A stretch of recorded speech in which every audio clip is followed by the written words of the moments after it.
মুভির শুরুতেই গল্পের প্রধান ক্যারেক্টার মিস্টার লুকে দেখানো হয়। সে অনেক বড় একটি হোটেল ম্যানেজমেন্ট কোম্পানির মালিক। মিস্টার লু খাবার খেতে খুব পছন্দ করে, প্রতিদিন নতুন নতুন হোটেলে গিয়ে খাবার টেস্ট করে, কিন্তু সে এখনও তার মনের মতো কোনো খাবার পায়নি। তবে যেসব হোটেলের খাবার এবং পরিবেশনা তার কাছে মোটামুটি ভালো লাগে সেই হোটেলগুলো সে কিনে ফেলে। খাবারের পেছনে সে অনেক সময় ব্যয় করে, এজন্যে তার ম্যানেজার তাকে বলে, আপনি যত সময় খাবার টেস্ট করতে ব্যয় করেন তত সময়ে আমরা আরেকটি হোটেল কিনে ফেলতে পারতাম। লুজিন রাগান্বিত হয়ে বলে, আমার কাছে খাবারই সবচেয়ে বেশি গুরুত্বপূর্ণ। এই বলে সে ম্যানেজারকে চাকরি থেকে বের করে দেয়। তারপর লু অফিস শেষ করে পার্কিং লটে এসে দেখে একটি মেয়ে তার গাড়িতে স্ক্র্যাচ করছে। মেয়েটির নাম হচ্ছে নান। আসলে তার বান্ধবী বলেছিল দ্বিতীয় তলার ব্ল্যাক কালার অডি Q7 গাড়িটিকে নষ্ট করতে। গাড়িটি ছিল তার বান্ধবীর বয়ফ্রেন্ডের। ছেলেটি তার বান্ধবীকে ধোঁকা দিয়েছে, কিন্তু যখন লু তাকে বলে সে দ্বিতীয় তলায় নয়, বরং সে রয়েছে তৃতীয় তলায় এবং এই গাড়িটি হচ্ছে লুয়ের, তখন নান তার কাছে ক্ষমা চায় আর বলে সে এখনই স্ক্র্যাচ রিমুভ করে দিবে। কিন্তু কিছুতেই স্ক্র্যাচ রিমুভ হচ্ছিল না, তাই সে উল্টো একটি লাভ এঁকে দেয়। এই দেখে সে নানের কপালে তার ফোন নাম্বার লিখে দেয়, বলে তার গাড়িটি রিপেয়ার করে না দিলে সে তাকে পুলিশে ধরিয়ে দিবে। এরপর নানকে একটি হোটেলে দেখা যায়। সে এখানকার জুনিয়র শেফ বা রাঁধুনি, তবে তার রান্না করা ডিশ কেউ পছন্দ করে না, কারণ সে পুরনো ধাঁচের ট্রেডিশনাল খাবারগুলো রান্না করে। নান তার হোটেলের ম্যানেজারকে ভালোবাসত এবং ম্যানেজারও তার সাথে ডেট করেছিল। আজ সে ম্যানেজারকে বিয়ে করতে অফার করে, কিন্তু ম্যানেজার বলে সে তার মতো জিরো ফিগার মেয়েকে বিয়ে করবে না। পরের সিনে লু সেই হোটেলে আসে যেখানে নান কাজ করে। সে এই হোটেলটি কিনতে এসেছে। হোটেল কেনার আগে সেখানকার খাবার টেস্ট করে এবং আজও তার কোনো খাবার পছন্দ হয় না। তাই ম্যানেজার শেষমেশ নানকে বলে 20 মিনিটের মধ্যে একটি ট্রেডিশনাল ডিশ তৈরি করতে। সে লুয়ের ফিরিয়ে দেয়া প্রত্যেকটা খাবার অনুধাবন করে এবং একটি রোমানিয়ান ট্রেডিশনাল ডিশ তৈরি করে। লু তার খাবারে মুগ্ধ হয়ে সেই হোটেলে থাকার ডিসিশন নেয়। ওইদিকে নান তার ব্রেকআপের কারণে ড্রিঙ্কস করতে শুরু করে। রাতে হোটেলের ছাদে এসে ড্রিঙ্কস করছিল আর লুয়ের ঘুম আসছিল না, তাই নুডলস রান্না করে যখন খেতে যাবে ঠিক তখনই বারান্দায় শব্দ শুনে বাহিরে এসে দেখে নান পাশের ব্যালকনি থেকে লাফ দিতে যাচ্ছে।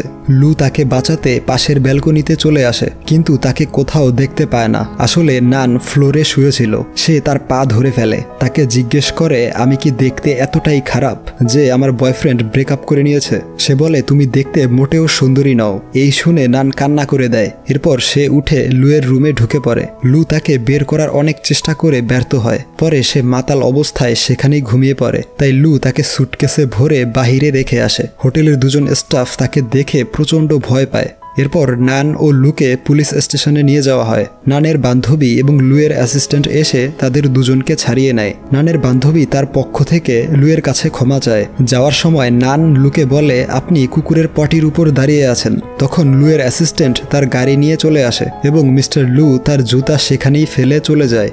পরদিন নান হোটেলের একটি গাছের উপর থেকে এক বাচ্চার ছাতা নামাতে যায়, যেটা কোনো এক বদমাশ বাচ্চা সেখানে রেখে দিয়েছিল। কিন্তু ওই ছাতাটা মৌমাছির চাকে ফেসেছিল।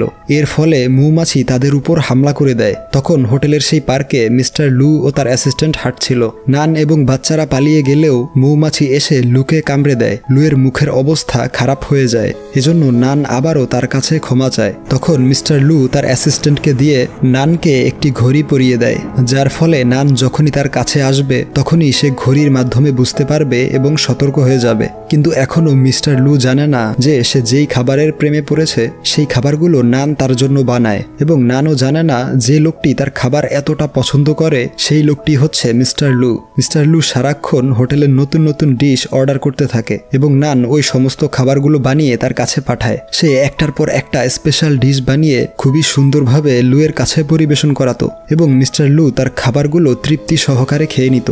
এরপর একদিন হোটেলের ম্যানেজার নানের সাথে দেখা করতে আসে। এসে বলে, আমার এখন চর্বিওয়ালা মেয়েদের ভালো লাগে না। আমি এখন নিয়মিত জিমে যাই, তাই তুমি আজ রাতে আমার বাড়ি চলো। এই শুনে সে তাকে গালমন্দ করে সেখান থেকে চলে যায়। রাতের বেলা নান বাসায় ফিরে তার বান্ধবীকে বলে, আজকাল আমার অনেক বেশি কাজ করতে হয়, কারণ আমি আমার হোটেলের ভবিষ্যৎ মালিককে আমার ডিশের মাধ্যমে ইমপ্রেস করতে চাই, যাতে সে মালিক হওয়ার পরে আমাকে হোটেলের সিনিয়র শেফ বানিয়ে দিবে।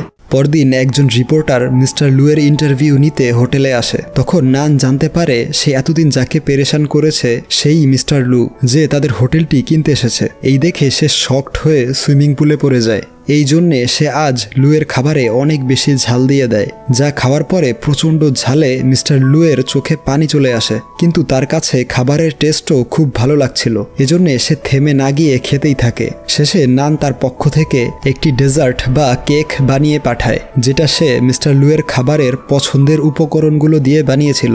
মিস্টার লুয়ের কাছে ডেজার্টটা এত বেশি ভালো লাগে যে সে তার শেফের সাথে দেখা করার জন্য পাগল হয়ে যায়, যে এতদিন তার জন্য ডেলিশিয়াস খাবারগুলো বানিয়েছিল। কিন্তু নান কিছুতেই তার সামনে যেতে চায় না, তাই মিস্টার লু নিজেই তার সাথে দেখা করার জন্য কিচেনে চলে আসে। কিন্তু নান তার সামনে না এসে সেখান থেকে পালিয়ে যায়, কারণ তার এই ভয় ছিল যে সে যদি তাকে দেখে ফেলে তাহলে হয়তো সে রেগে গিয়ে তাকে হোটেল থেকে বের করে দিবে।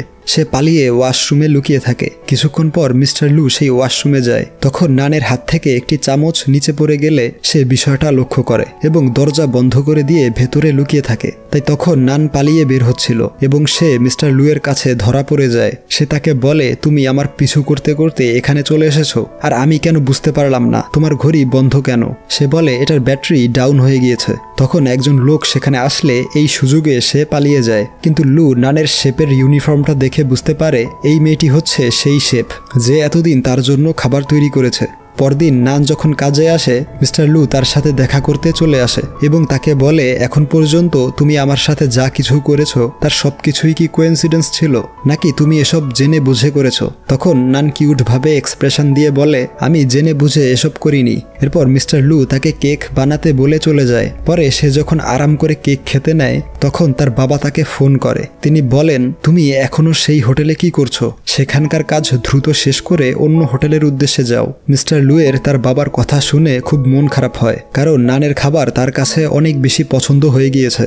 পরের দিন সকালে লু জানতে পারে নান আজ হোটেলে আসেনি, তাই খাবার তৈরির সকল উপকরণ নিয়ে সে নানের বাড়ি চলে আসে। তাকে খাবার তৈরি করতে বলে। ভেতরে এসে দেখে নান তার ঘরের অবস্থা খুবই খারাপ করে রেখেছে। সমস্ত জিনিসপত্র এদিক সেদিক ফেলে রেখেছে। সে সোফা থেকে কোনো মতে কাপড় সরিয়ে বসে পড়ে এবং সে টেবিলের নিচে বইপত্র রেখে টেবিল কিছুটা উঁচু করে নেয়, যাতে সে আরাম করে বসে খেতে পারবে। লু তাকে রান্না করার জন্য চিংড়ি এনে দিয়েছিল। নান খুব যত্ন সহকারে রান্না করে তার সামনে নিয়ে আসে। সে যখন তার পাশে বসতে যায় তখন সে বলে, আমি খাবার একা বসে খাই, এখান থেকে চলে যাও। তাই নান কিচেনে বসে খাবার খায়। নান জিজ্ঞেস করে, আপনি বন্ধু বা ফ্যামিলির সাথে বসে খাবার খান না? তখন লু বলে, তোমার কাছে গোসল করাটা যেমন পার্সোনাল ম্যাটার, ঠিক তেমনই খাবার খাওয়াটাও আমার কাছে খুবই পার্সোনাল একটা ম্যাটার। মিস্টার লু আরো বলে, তোমার ঘরের জানালার কোনো পর্দা নেই কেন? সে বলে, আমার সূর্যাস্ত বা সানসেট খুব পছন্দ, কিন্তু আমার বিল্ডিং থেকে সানসেট ভালোভাবে দেখা যায় না। এর কিছুক্ষণ পর নান খাওয়া শেষ করে দেখে লু সেখানেই ঘুমিয়ে পড়েছে। পরদিন লু ঘুম থেকে উঠে বুঝতে পারে গত রাতে সে এখানেই ঘুমিয়ে পড়েছিল। সে নানকে খুঁজতে তার রুমে চলে আসে। দেখতে পায় সে এখনো ঘুমিয়ে আছে। ওই দিনের পর থেকে মিস্টার লু প্রতিদিন মুদির সমস্ত জিনিসপত্র নিয়ে নানের বাসায় চলে আসে এবং তাকে রান্না করতে বলে। খাবার খেয়ে প্রায় সময় সেখানেই ঘুমিয়ে পড়ে। এভাবে কয়েকদিন কেটে যায়। নান প্রতিদিন তাকে নতুন নতুন ডিশ বানিয়ে খাওয়ায়। একদিন সে লক্ষ্য করে নানের পাশের বিল্ডিং থেকে একদম ক্লিয়ার ভাবে সূর্যাস্ত দেখা যায়। ওইদিকে মিস্টার লুয়ের অ্যাসিস্ট্যান্ট নানের বান্ধবীর সাথে ডেটিং শুরু করে। একদিন রাতে খাবার খাওয়ার সময় হঠাৎ প্রচণ্ড বৃষ্টি শুরু হয়। নানের ঘরে লিকেজ হচ্ছিল, এজন্যে তারা দুজন ছাতা নিয়ে বসে থাকে। বৃষ্টি থেকে বাঁচার জন্য তারা বাহিরে চলে আসে। বাহিরের পরিবেশটা তারা খুব এনজয় করে, কিন্তু কিছুতেই বৃষ্টি কমছিল না। তাই তারা একটি বাসে উঠে পড়ে। সেখানে তারা দুজন খুব কাছাকাছি চলে আসে। তারপর সে নানকে তার বাসায় পৌঁছে দেয়। বেরোনোর সময় নানের কুকুরটা তার কাছে খাবারের বাটি নিয়ে আসে, কারণ কুকুরটি ক্ষুধার্ত ছিল। সে তাকে খেতে দেয়। তারপর কয়েকদিন মিস্টার লু নানের বাড়িতে আসে না এবং সে হোটেলেও ছিল না। তাই নান তার বান্ধবীকে নিয়ে লুয়ের বাড়ি চলে আসে। লুয়ের অ্যাসিস্ট্যান্ট তাদেরকে ভেতরে আসতে বলে, কিন্তু বিনা অনুমতিতে তারা লুয়ের সাথে দেখা করতে পারবে না। তাই সে এক দৌড়ে বাড়ির ভেতরে চলে আসে। দেখতে পায় একটি সুন্দরী মেয়ে তার খাবার সার্ভ করছে। নান জিজ্ঞেস করে, এই মেয়েটিকে? লু বলে, এ হচ্ছে আমার পার্সোনাল শেফ লিং। লিং বলে, আমি 7 বছর ধরে ওনার পার্সোনাল শেফ হিসেবে কাজ করছি। তখন লু বলে, লিং এতদিন ছুটিতে ছিল, তাই আমি খাবারের জন্য তোমার কাছে গিয়েছিলাম। এরপর নান প্রচণ্ড রেগে গিয়ে চলে আসে। পরদিন নান যখন হোটেলের কিচেনে কাজ করছিল তখন লুয়ের পার্সোনাল শেফ লিং সেখানে এসে তাকে জিজ্ঞেস করে, তুমি এই কাজটি কবে থেকে করছো? সে বলে আমি এই কাজটি 5 বছর ধরে করছি। লিং বলে তাহলে তুমি আমার থেকে অনেক জুনিয়র। মিস্টার লু তোমার খাবারও পছন্দ করে, এজন্য তোমার উচিত আমার সাথে কাজ করা। সপ্তাহে 5 দিন আমি এবং বাকি 2 দিন তুমি তার জন্য খাবার তৈরি করবে। সে মিস্টার লুকে কোন দিন কি খাওয়াতে হবে তার একটি লিস্ট তাকে দিয়ে চলে যায়, কিন্তু নান রেগে গিয়ে সেই লিস্ট ছিঁড়ে ফেলে দেয়, কারণ সে চায় না সে ছাড়া অন্য কেউ মিস্টার লুয়ের জন্য খাবার তৈরি করবে। পরদিন যখন নান আবারও কাজে আসে তখন তাদের সিনিয়র শেফ এসে সবাইকে বলে তোমরা এবার খাবার বানানো বন্ধ করো, কারণ এই হোটেলটি মিস্টার লুয়ের কোম্পানি কিনে নিয়েছে এবং তার আমাদের থেকেও ভালো শেফ চাই, এই জন্যে সে আমাদের সবাইকে ছাঁটাই করে দিয়েছে। তখনই সেখানে মিস্টার লু আসে। নান স্টাফ রুমের ড্রয়ার থেকে তার নিজের সমস্ত জিনিসপত্র নিতে যায়। মিস্টার লু সেখানে আসলে সে বলে আপনি সবাইকে ছাঁটাই করে দিয়েছেন? তো সে বলে হ্যাঁ, কারণ এই হোটেলকে আমি ইন্টারন্যাশনাল হোটেলে রূপান্তরিত করব, কিন্তু আমি তোমাকে আমার পার্সোনাল শেফ বানাতে চাই। নান লুকে বলে আপনি 2 জন শেফের ডিশ একসাথে খেতে পারবেন না, আপনাকে আমাদের 2 জনের মধ্য থেকে যে কোনো একজনকে বাছাই করতে হবে। এবং আপনি কিভাবে পারলেন হোটেলের সবাইকে ছাঁটাই করতে? আপনার মধ্যে কোনো ফিলিংস নেই। তখন মিস্টার লু বলে আমি তোমার মতো করে ভাবি না, আমার কাজ হলো ছাঁটাই করা এবং তাদের জায়গায় আরো ভালো লোকদের নিয়োগ করা। আমি এসব ফালতু ইমোশনে জড়িয়ে অযোগ্য লোকদের হোটেলে রেখে নিজের ক্ষতি করতে চাই না। এরপর নান তাকে বলে আপনার মতো ইমোশনলেস মানুষের সাথে কাজ করতে পারবো না, এই বলে সে চলে যায়। তারপর থেকে নান জবলেস বা বেরোজগার হয়ে পড়ে। অপরদিকে মিস্টার লুকে নানের স্মৃতিগুলো খুব কষ্ট দেয়। পরে মিস্টার লু সাংহাই শহর থেকে লন্ডনের উদ্দেশ্যে বেরোয়। এই কথা যখন নান জানতে পারে তখন সে তার বান্ধবীকে বলে সে মিস্টার লুয়ের সাথে অনেক খারাপ ব্যবহার করেছিল এবং সে তাকে খুব পছন্দ করে, কিন্তু তার মনের কথা কখনোই বলতে পারেনি। সে তার কথা ভেবে পাগলের মতো হয়ে গিয়েছে, এই বলে সে প্রচুর কান্না করে। এরপর মিস্টার লু লন্ডনে পৌঁছায়। তার শেফ লিং তার জন্য খাবার নিয়ে আসে। সে তাকে বলে তুমি আমার সাথে খেতে পারো। লিং বলে এত বছর হয়ে গেল কখনো আমাকে খেতে বলেননি, কিন্তু আজ কেন বলছেন? এই বলে সে চলে যায়। লু খাবার না খেয়ে চুপচাপ বসে থাকে। রাতে লিং তাকে মেসেজে বলে আপনার এখন শেফের চেয়ে বেশি কিছু প্রয়োজন, যা আমার পক্ষে হওয়া সম্ভব নয়। পরদিন তার বাবা তাকে বলে আমি তোমাকে কতবার বলেছিলাম কাজের মধ্যে কখনো ইমোশনকে জায়গা দিবে না। তখন লু বলে বাবা আমরা অনেকদিন একসাথে বসে খাবার খাইনি, চলো একসাথে বসে ব্রেকফাস্ট করি। এরপর সে তার বাবাকে জিজ্ঞেস করে তুমি কখনো কাউকে ভালোবেসেছো? তার বাবা বলে হ্যাঁ, আমি সবচেয়ে বেশি ভালোবেসেছিলাম তোমার মাকে এবং এখন বাসি তোমাকে।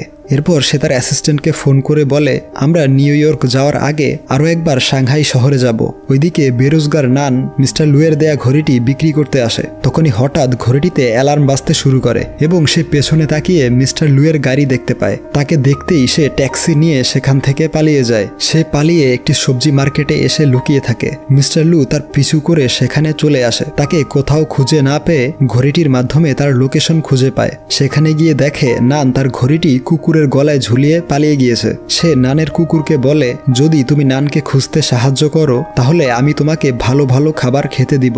তখন কুকুরটি তাকে নানের কাছে নিয়ে যায়, কিন্তু সে দরজা লক করে ভেতরে বসে থাকে। লু বলে দরজা খোলো, তোমার সাথে আমার কিছু জরুরি কথা আছে। কিন্তু সে বলে আমি খুলবো না, আমি তোমাকে ঘৃণা করি, তুমি তোমার পার্সোনাল শেফের কাছে যাও, আমি তোমার জন্য খাবার বানাতে পারবো না। তখন মিস্টার লু বলে তুমি আমার কাছে শুধুমাত্র একজন শেফ নও, তুমি একজন স্পেশাল মানুষ, আমি তোমাকে পছন্দ করি। যা শুনে নান হেসে দেয় এবং বলে তাহলে আমাকে বলো যে আমি পৃথিবীর সবচেয়ে সুন্দরী মেয়ে, তাহলেই আমি দরজা খুলবো। মিস্টার লু বলে হ্যাঁ, তুমি পৃথিবীর সবচেয়ে সুন্দরী মেয়ে। এই শুনে নান প্রচণ্ড খুশি হয়। এরপর মিস্টার লু নানকে নিয়ে নানের পাশের বিল্ডিংয়ে চলে আসে, যেখানে বসে মিস্টার লু নানের পছন্দের সূর্যাস্ত দেখে, কারণ নানের খুব ইচ্ছা ছিল সে এভাবে ব্যালকনিতে বসে সানসেট দেখবে।